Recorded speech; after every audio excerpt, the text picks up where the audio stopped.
አስገድዶ መድፈር በአዲስ የወንጀል ሕግ አስገድዶ መድፈር ወንጀልን ጨምሮ ሌሎች በግብረ ስጋ ነፃነትና ንጽህና ላይ ስለሚፈጸሙ ወንጀሎች የተደነገገው በወንጀል ሕግ ከአንቀጽ 620 ጀምሮ እስከ 628 ድረስ ባሉ የወንጀል ሕግ ድንጋጌዎች ሲሆን በእነዚህ የሕግ ድንጋጌዎች ለአስገድዶ መድፈር ወንጀል የመጨረሻው የእስራት ቅጣት የተደነገገው በአንቀጽ 620 ንዑስ አንቀጽ 3 ላይ ነው።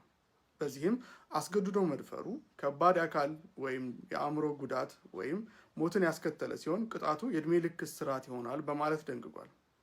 ከዚህ እንደምንረዳው የሀገራችን የወንጀል ሕግ ለአስገድዶ መድፈር ወንጀል የመጨረሻ የእስራት ቅጣት የሚያስቀምጠው የእድሜ ልክ እስራት ሲሆን ለአስገድዶ መድፈር ወንጀል የሞት ቅጣትን አልደነገገም ወይም ደግሞ በሞት አያስቀጣም። ስለዚህ እንደ አንድ ጠበቃ እንደ አንድ የሕግ ባለሙያ አስገድዶ መድፈርን በተመለከተ የተቀመጠው የወንጀል ሕጉ ድንጋጌ የሞት ቅጣትን ባካተተ መልኩ ሊሻሻል ይገባል በሚል አስተያየቴን እሰጣለሁ።